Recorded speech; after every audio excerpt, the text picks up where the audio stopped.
everybody, Big Homie here, and welcome back to my F1 2021 Breaking Point Story Mode here for part 2 today for chapters 2 and 3 at the Chinese and French Grand Prix. It's been a while since I've posted and just wanted to continue this series. I'm planning on doing 2 chapters per part, and this is the second installment of this series, so I hope you guys enjoy this one. On to chapter 2 then. The world of motorsport moves fast, with focus quickly shifting to the Chinese Grand Prix. Aiden Jackson and Racing Point are eager to find form heading into the 4th race of the 2020 F1 season. Let's head right into chapter 2 at the Chinese Grand Prix. It's the Chinese Grand Prix here in Shanghai, and this track fast becoming a rookie's favourite. Alex Albon, remember him from last year? A brilliant race in his debut season, and it looks like Aiden Jackson's continuing the trend. He really is, Crofty. He's showing great promise so far this season. Well, here's Ackerman now, going up behind his young teammate. The rumour in the paddock, Crofty, is that the tension's building between these two. Let's see what happens here. Here we go, Ackerman's going for it! Down the inside of the hairpin, he's barged his teammate off the track! What are you doing? Casper, what the hell? Looks like Jackson's really struggling to get over that. Okay, Aiden, keep it focused. Concentrate. That brush with his teammate clearly affecting the young driver. It looks like it has, Crofty. I can't see any significant damage to that car, so he's going to have to pull himself back into this race.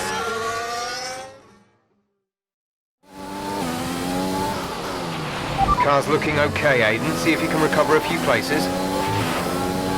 What was that all about? You can recover, Aiden. That's not okay. That's really not okay.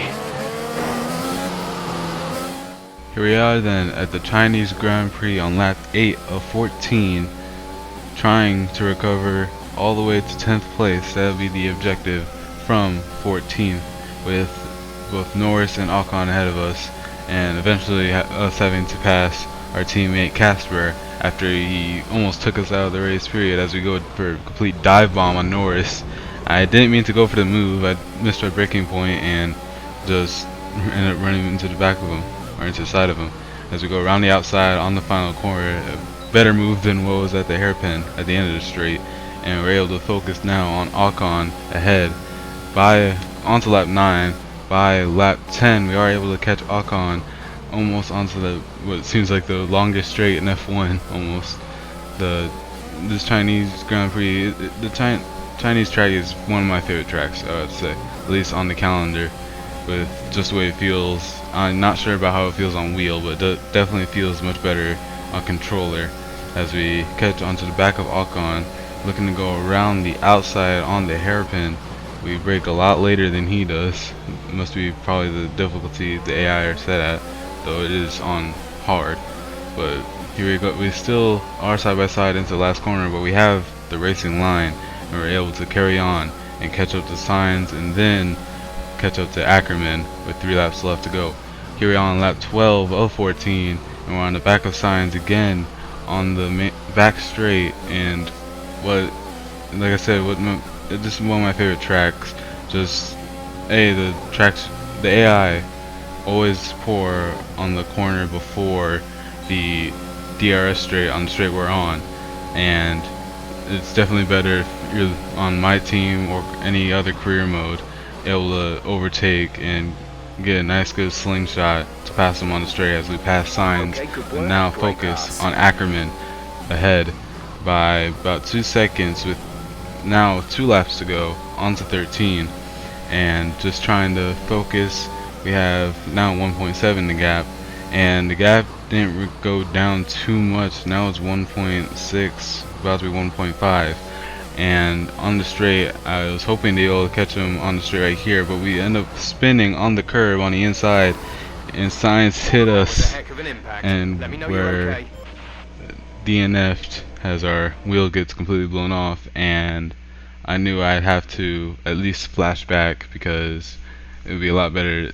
We can't not finish the objective and then move on to another chapter. There's not multiple story modes, sadly. There's not multiple choices, there's not multiple paths that your choices really matter. So I just decided to do a flashback would have been better to complete it starting over, and we respawn and hopefully have another chance. We don't spawn the curb, luckily this time, as we have to be careful of that curb on the inside. But by lap 14 we definitely caught up to Ackerman this time within 1 second. We have that DRS down the straight. We're careful, we can get a bit too much curb out, I had to lift off a bit on that corner, but we are on the back of Ackerman, right on the back of our teammate who pushed us off the track trying to overtake us.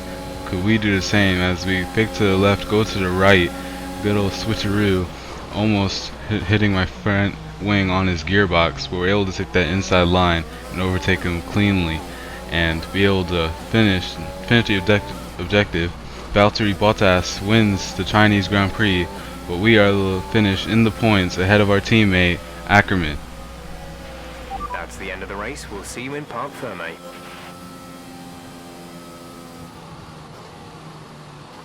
Plenty to digest there, and a little bit ominous seeing the two Racing Point teammates make contact again. Things don't look stable between these two drivers, Crofty. They've barely been teammates 5 minutes. That wheel bump, could that have been avoided, Ant? Yeah, it looked like Ackerman was making a bit of a statement to me. He's certainly not given Jackson any room. A sign of things to come? Well, for their sakes, let's hope not. That wraps things up here in China. Until next time.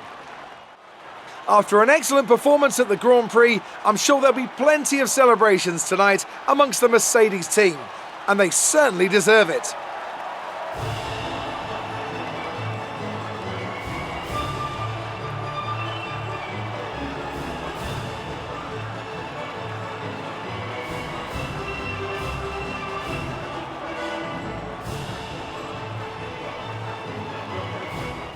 Here we are then at the end of the Chinese Grand Prix post-race. Following an eventful Chinese Grand Prix, tensions are on the rise at Racing Point as Jackson and Ackerman again make contact with one another, following an aggressive overtake maneuver by the veteran. After what was it, an eventful Grand Prix, it will be interesting to see where the story goes. How will Casper, why did Casper try to run him off the road, and how will Jackson try to handle the situation, him being a rookie and a veteran trying to already punt him off the track, not in turn one but still punt him off the track. And that'll be interesting to see as we move on.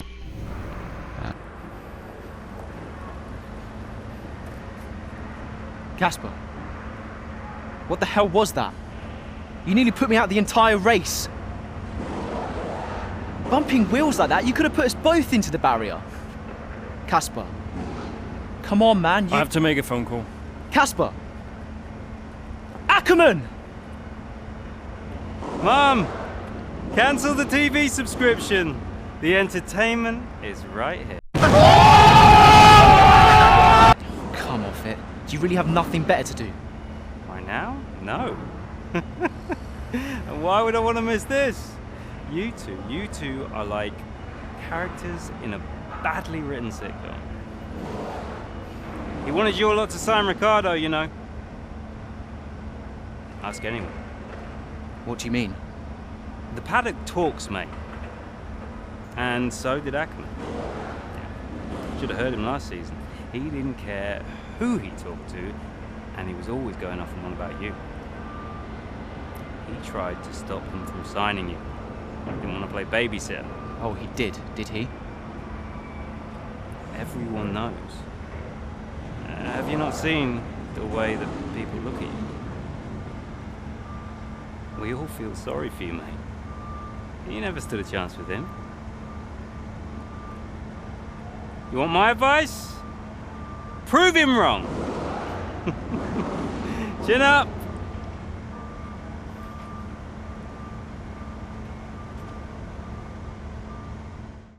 Tensions continue at Racing Point indeed, as the comedian Devin Butler stirs the pot even more. It definitely seems to be things are going to be boiling over soon, as Casper giving Aiden the silent treatment in that cutscene, and like I said, Devin Butler being the comedian that he is, just making a good joke out of it, which I like that side of him. He is, most people view him as annoying, But this is definitely an interaction where he seems a lot more funny, and one of the more, I'll say, pleasurable sides of him, as Aiden gets a call from his mom. Let's see what she has to say. Hey, Ma. Hello, love. I saw the race and thought I'd give you a call. And why's that? Just to say well done, like I always do. Oh, right. I saw what happened in the race with Casper. Can't believe he wasn't penalized. Are you okay? I'm fine. And Casper, what's he said about it? Nothing. He wouldn't speak to me. Well, maybe keep trying. It can't hurt to clear the air. Just remember what your grandmother always used to say. The fights that can't be won are the fights you fight the hardest. I'm not even sure that makes sense. Just whatever's going on, don't let it get to you. And call me later, okay? Will do. Some words of advice for Aiden from Aiden's mom, even though that quote didn't really make any sense as we look through social and email. Just soon, hopefully, on social, just going through social, just imagining the big homie logo, big homie YT, the social media on there. We'll be among the greats, hopefully soon. Among the greats, as we check our email, an email from our team principal saying that it's official that Racing Point is becoming Aston Martin for the 2021 season, and we get an email from Brian saying that our post-race meeting has been postponed by 20 minutes, and that the crash we had with Casper earlier during the race is very a focal point for concern, and basically telling us to not do it again. Basically saying that we did a bad job, that we're not supposed to do that. An email from our PR person, I'll say assistant. And as we move on to the next chapter, on to chapter 3 for the French Grand Prix 2 months later, the recent series of incidents with his teammate Casper Ackerman, both on and off the track, have marred the start of Aiden Jackson's F1 rookie season. With the French Grand Prix coming up, Jackson is keen to find the form that brought him so much success in F2. And as we move on to chapter 3, the chapter 3 race, this is definitely going to be exciting, just how we get to race and just how the story progresses here forward. It's that time once again, the final moment before lights out and the charge down to turn 1. Who will come out on top at Paul Ricard today? We'll find out soon as the French Grand Prix gets underway. Mastering a lap of Paul Ricard means getting to know 15 corners, 6 left and 9 right, for an overall lap distance of 3.6 miles. The two halves of the long Mistral Straight are separated by a heavy braking zone into a potential overtaking hotspot at the Chicane Nord. And watch out for the drivers running onto the distinctive coloured stripes, which are low in grip and highly abrasive. Here we are then at the Circuit Paul Ricard in France, the 10th race of the 2020 Formula One season. And the standings are starting to take some kind of shape, Ant. Yeah, exactly. You've got your big three jostling for position at the top, so no surprises there. A little less predictable in the midfield, though you could make an argument for Racing Point underperforming somewhat. The two Racing Point drivers denying each other points, perhaps.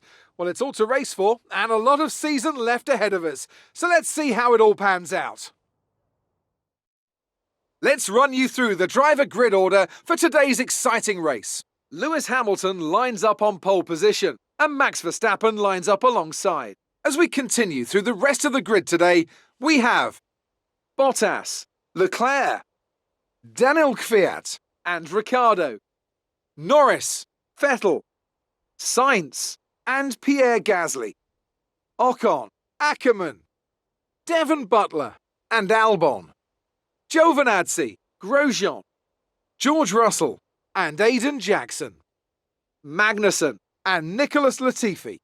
It's almost time for those 5 red lights to go out. Then let's see who can prevail today. Okay, we've not quite had the start of the season we'd hoped for, but we've got a chance to make up some ground today. Try to keep your nose clean and show us what you've got. Good luck, Aiden. We're going to need all the luck we could get. Started from the back in P18 with our teammate in P14. It's going to be a soft to medium strategy with only 13 laps. It's just a short race, 15% race. Sorry, not 15. 25% race, 13 laps. Going for a bit of a lower fuel load. Just trying to make the car as light as possible for the race. This is really, I believe, our first race that we can actually control ourselves for the entire race. Really without, I won't say kind of distractions, but without having to focus on just certain parts, certain objectives. The only objective here is to at least try to finish as high as we can, or as we find out when we actually head to the grid, as we head to the grid right now, our only objective here is to beat both McLarens and both the Renaults. As 5 lights are out, and the circuit to Paul Ricard for the French Grand Prix. It's a great start for us. We're side by side with Grosjean. We're able to pull out ahead of him. We're gonna go switch the inside, head a whole bunch of drivers, just pass a whole bunch of them. A very opportunistic dive bomb. We get spun round, trying to hit the apex, trying to squeeze everybody. And at this point, I knew I had to again either flashback or restart the session, as it would have been pointless. We wouldn't have been able to beat the objective either way. That's what I thought initially. As for the second time, 5 laps are out and underway. Once again, we get a great start compared to Grosjean, but this time Grosjean keeps ahead of us, and we try to make it around the outside. We kind of squeeze Giovinazzi, and we're gonna head down the inside. It's gonna be 3 wide, as apparently we went a bit too much inside, took too much curve on that first corner, as we have to get the position back. And now Giovinazzi is attacking us as we get a warning for collision, and we take a very opportunistic dive bomb on Grosjean right before the end, or right before that corner. And this is a great start from where we were in P18. It was initially a great start just from off the grid, but Grosjean was able to keep ahead of us. We tried to make it around the outside of Giovinazzi as Albon makes a move at the end of the straight on Devin Butler. He's also far back compared to both Racing Points and the Alfa Romeos. Usually we're up higher fighting for points, but this time we're just trying to make it through the field, as we're going to head down the inside of Devin Butler on the high-speed corner. Very roughing as we push him all the way to the outside, not leaving him any room. No mercy into that corner. A lot of contact made. I'm surprised we either didn't get a penalty or even a warning, but FI, apparently they weren't looking. The stewards choose to ignore it entirely. As we see Ocon, our first Renault driver, our first objective ahead of us. But first we got to make it through, get past Albon, and then we can focus on both Renaults and both McLarens. As we use our ARS down the straight, trying to catch up to Albon, we dive down the inside into the fourth corner, and we're able to beat him into the second. And we have our teammate Casper Ackerman right ahead of us. Our last chapter we collided in China in the Chinese Grand Prix, but this time we dive down the inside once again. He gave us a bit of a squeeze, but we're able to fight him off, and now we're behind the first Renault, Ocon, hoping to chase him down the main straight, or back straight in this case, down the back straight using our ARS. I do have a problem of overusing my ARS, as here on lap 2 I'm already on 21%, and then by the end of lap 2 I'm already on about 14-15% and 20% now. So it's definitely, I definitely need to work on my ARS management. As we try to make an attempt to the last corner, dive on the inside, it works, and surprisingly we don't get a warning, a real warning, or even a penalty to bang the side pod of Ocon, but we get past him either way, and we move on to lap 3 on the back straight. We have DRS off the back of Gasly. We have a nice good slipstream. He's going to force us around the outside, and we late brake on him. We're able to pass him right before the chicane, at least cut across him. And now we're on the back of Sebastian Vettel, the future Aston Martin driver, and then ahead of us we have the McLaren of Carlos Sainz, future Ferrari driver, and then Norris ahead of him. Where we dive down the inside I really like that last corner. It's a great just get a jump on the AI.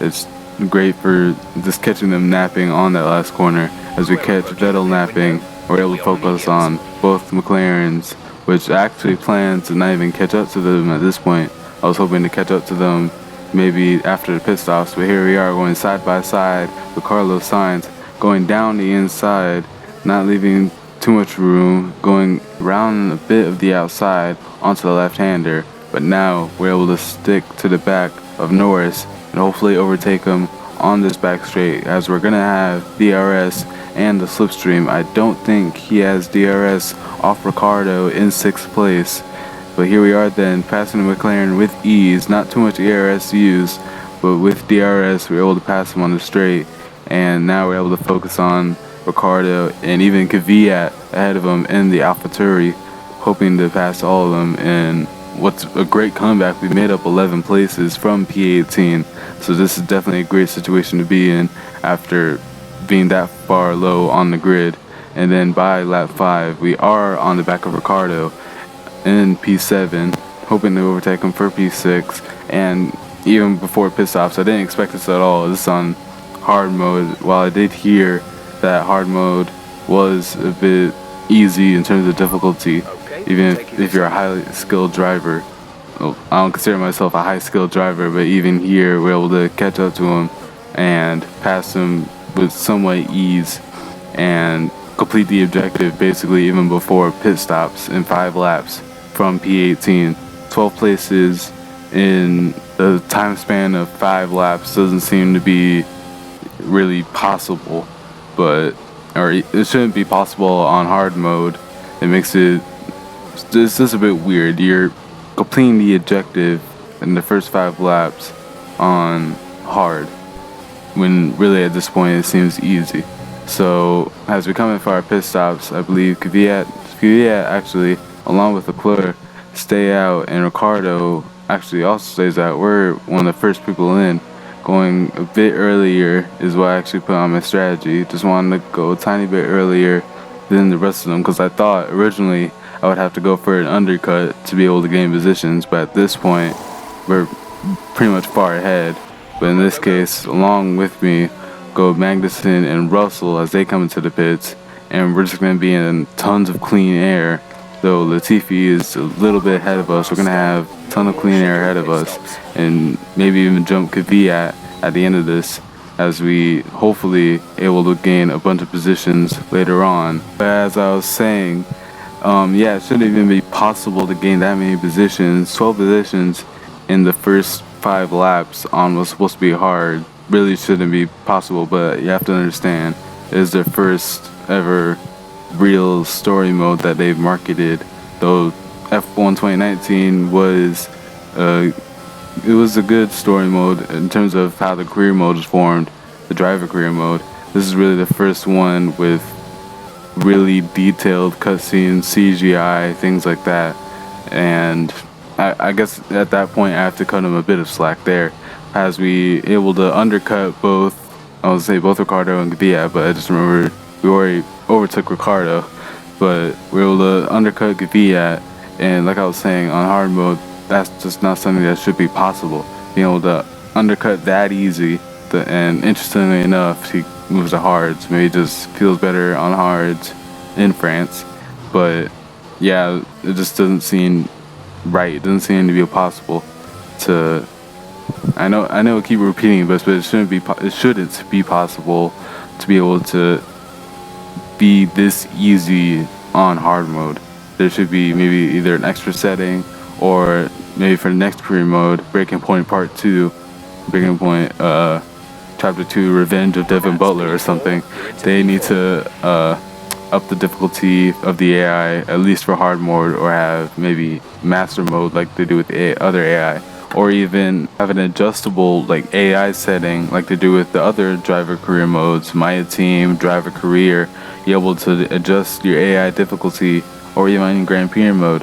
But maybe for the next one, they could add that adjustable setting for the next Breaking Point story mode, the next chapter of the Breaking Point storyline.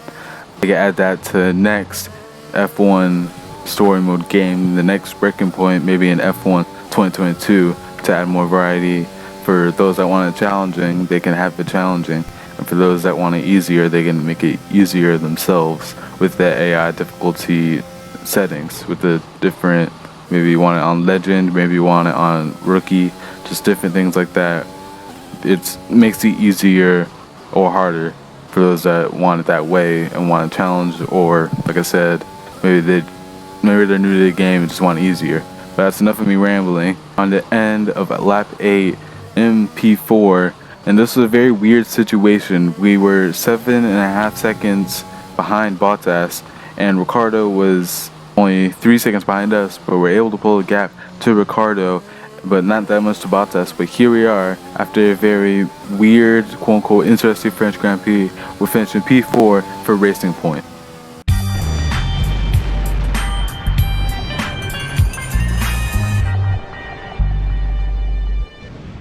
After finishing in P4, a very interesting one at that, as I said, but hopefully we made Racing Point proud with this P4. A great race then, and a fantastic victory here at Paul Ricard. Business as usual for the big three, but a bit of a reshuffle in the midfield here in France. That's certainly much better from Racing Point. Frankly, they should be in the mix more often. On a good day, they're as good as anyone in that midfield pack. And they've certainly proved it today.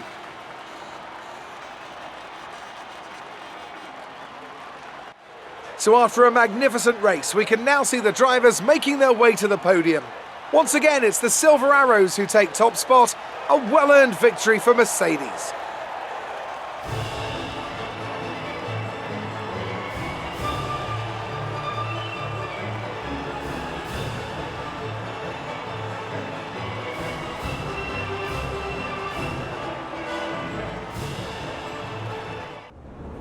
Great work out there today. Let's have your thoughts. So, Aidan, it's a great result for you here today. The team must be delighted with a solid points finish. How are you feeling? Well, Claire, I don't think either of these answers to this question really explain how I felt or feel. I don't think I expected this result at all. We're just going to go with that either way. But this was the weird moment that the game decided to mute Aiden for no reason. So here is the back commentary, and from here forward we're going to just talk as Aiden, or at least attempt to, and it's going to sound a bit weird after at least this question, and we're probably going to make him sound like an idiot to Claire or to the news, but here goes. Well, it's such a great result, especially since it's your first season in Formula One. Would you say you found your feet now since the jump to F1? I would say so. Like I said, it felt easier on hard mode, like I said, but we're just gonna go with it. Just proves that I can handle an F1 car as good as an F2 car. Yeah, I really think that everyone really didn't have faith in me. Didn't have really any faith, like I said, faith in me, and I think I could drive an F2 car pretty well compared to the F1 car, and this really proved that today in this race. So there's no current tensions within the team. We've all seen that you and Casper have locked horns so far this season. Is that something that's now behind you? I'm gonna just say that this is just a settling in period, and that not everyone you're paired up with you're gonna agree with. Yeah, there's always going to be a settling in period. It's very difficult sometimes trying to deal with a teammate, but sometimes you have to just give it time, let the relationship grow, and be able to, just be able to make up and later on solve it. Thank you for your time. But as we move on away from the French Grand Prix, post-race after Chapter 3, Jackson put in a solid performance at the French Grand Prix, firmly cementing Racing Point as a contender in the crowded middle pack of the F1 grid, much to the delight of the team's management and fans. I knew that Racing Point was going to be proud of that P4, even though It just didn't kind of feel right with, like I said, with the difficulty settings and just the way it was. But there we are in the interview. I think I did pretty well with that interview. I think they should hire me more for more interviews. But as we move on to look on socials and emails, we get a call from Brian, hopefully congratulating us on our P4. Brian. Aiden, just so you know, there's a full team meeting in 20 minutes. No worries. We just want to review our strategy while the race is still fresh in our minds. Right, okay. I'll see you there. Listen, while you're on, I just wanted to say that was some solid driving out there today. I'm impressed. I appreciate it. Thanks, Brian. Put it this way, it's been noticed. Well done, kid. I'll see you in the meeting. Thank you, Brian. I do agree that was an amazing P4, but as we look through our social media, we get a call from our mom. Let's hear what she has to say. Hopefully it's not weird advice like last time. Hey, Mom. Hello, love. Just calling to say well done, as usual. You okay? Thanks, Mum. Yeah, I'm good. Real good. I think I delivered today. I thought so. And I think the neighbors probably did too. I couldn't stop shouting. Oh, not again. I'm so proud of you, Aiden. Hey, it's Silverstone soon. So does that mean you'll be home for a few days? Probably. I'll try and get over for a day or two, either side of race weekend. You know, Silverstone was always your dad's favorite track. I know. You're still coming to the race, right? Do you really think I'd miss out on the VIP treatment? Of course I'm coming. I just wish it wasn't on my own, you know? Yeah, I know, but I'll be there. And I can't wait to see you. Me too. Anyway, I won't keep you. I imagine you want to go and celebrate. Well done again. Love you. Love you too, Mum. Speak soon. A bit weird foreshadowing. I want to say it's kind of like foreshadowing.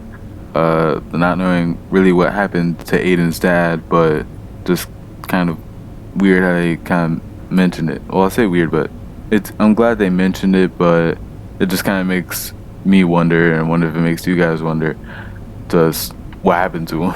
And it's a bit shivering. It's a bit weird not knowing what happened to him, but him being mentioned. But as we go through our emails, Brian sending us 2 emails, both telling us about a meeting and just other events that's going on. But I'm going to end it here for right now. You guys let me know down below whether or not you guys are enjoying the series, whether or not, what's your opinion actually? What's your opinion on the story mode so far? And just, like I said, the topic of how easy the difficulties are, or maybe even how hard the difficulties are. So just let me know in the comments down below. If you guys enjoyed the video, please leave a like, and also consider subscribing and ring that bell icon to stay notified whenever I upload, as I do plan to upload a bit more now. And I hope you guys enjoyed this one. Peace out.